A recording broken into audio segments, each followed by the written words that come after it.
Hello, my name is Donna Ellis. I am the creator of the Active Rest Fitness Program and Lifestyle, and I am inviting you to meet me on the deck. On the deck is where I help people get active for at least 30 minutes a day by providing workouts to fit any schedule and to eliminate most excuses. I also encourage people to prioritize rest and restorative sleep, to practice mindfulness in their eating habits and their physical abilities, and to build a community of support amongst family members, neighbors, and friends. If any of this or if all of this sounds interesting to you, then I encourage you to listen to this message all the way out, to like it, to share it with someone, to subscribe to my channel, and to also start by taking the actions outlined or thinking about some of the things outlined in this message. The topic from the deck today is about iceberg thoughts that keep you from working out. So first off, I want to explain what an iceberg thought is. So if you think of the iceberg, you see the top of the iceberg over the water. Those are your conscious thoughts. Those are the things that you will say out loud. Those are your beliefs. Those are how you feel. Those are the things that you express. Then you have just underneath the surface of just below water level, you have your, your subconscious thoughts.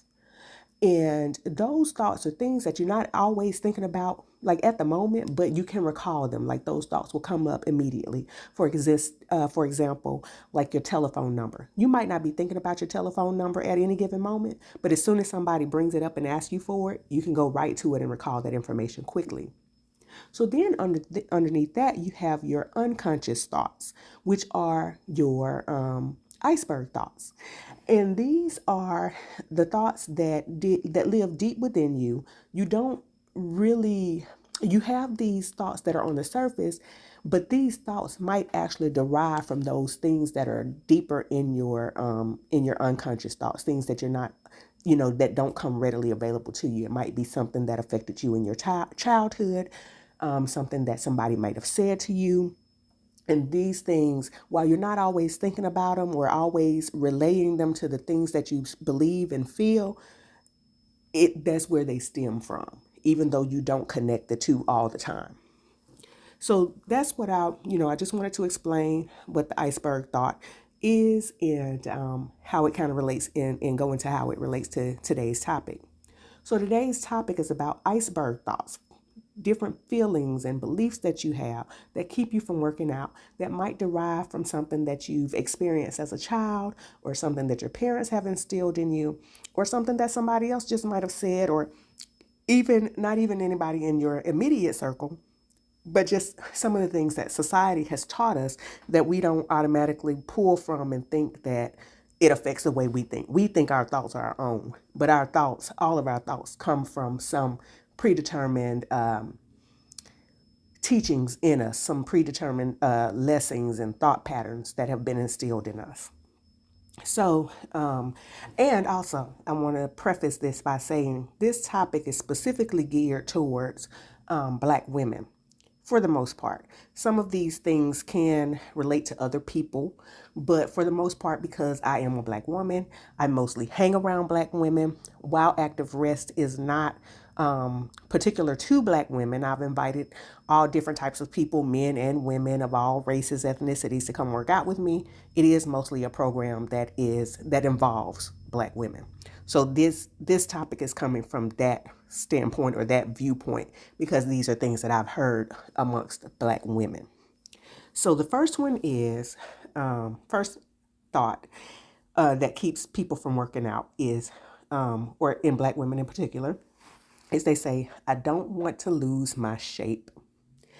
So traditionally, Black women tend to carry a curvier shape.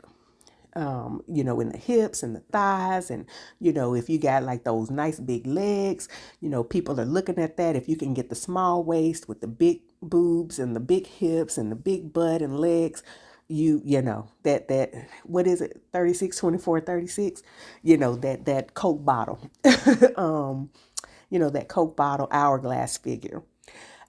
So traditionally Black women carry that shape. So what happens is a lot of Black women will say they don't want to work out, or they don't want to work out to a high level of intensity is because they don't want to lose their shape.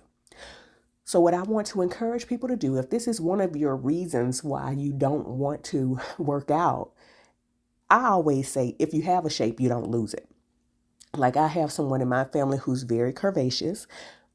She's curvaceous. She has hourglass when she's heavy. She's hourglass when she's skinny. She just got a nice shape. She got a nice body. Me, on the other hand, I get a little thick. I can get a little thick when I gain weight, but when I'm skinny, I'm skinny. So I always say, if you have a shape anyway, you're going to keep your shape. Losing weight is not going to make you lose your shape.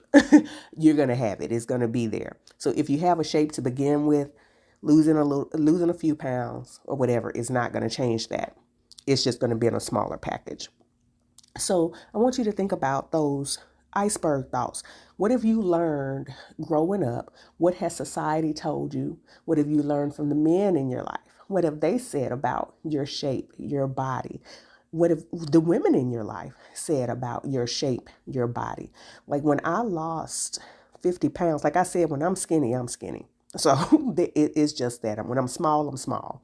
There's no shape, there's no form, I'm just a stick figure. And when I lost weight, people would tell me, and I've heard other people have gone through this as well. People would say, now don't you lose any more weight. Like once I get to a certain size, now you can stop losing weight. And I said, no, I'm going to lose as much as I can lose, because I know at some point for me, it's going to go back in the opposite direction. So I want to lose as much as I can while I'm losing. And other people have had that experience too. And people really often feel comfortable saying that to women who are skinny. People don't tell a heavyset lady or a heavier lady, don't you gain no more weight. Sometimes your family members will do that, but in general, like generally speaking to people and acquaintances, folks don't say that, but they will say it to a woman who has lost a significant amount of weight. Whether she feels good about herself, whether she's done it in a healthy way, it doesn't matter. People will say, don't lose any more weight. So I just want you to be conscious of what it is that you think about and what you've taught about people who are skinny and who are smaller. And think about, why that's a reason for you not to get in shape, to start a fitness journey, to try to lose, a few pounds if you need to. Another one, iceberg thought, number 2, that I hear people say about why they don't work out is they'll say, I just want to tone up. I just want to tone up. But for me, what I see in my program is that people like to do like the step aerobics part, or they'll do the cardio part, but they don't want to do the strength training. Well, the strength training is the toning up. If you're going to tone up, you got to do the strength training. You got to put them together.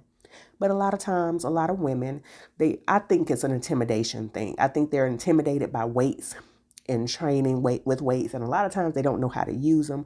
What I've seen with women in my program is they'll kind of shy away from the strength training and skip that. But once they come and experience it, then it opens them up, and they can do, like when they're traveling and they go to a gym, they're more comfortable using the weights once they've learned how to correctly use it. So I just think it's like they're just intimidated by the weights.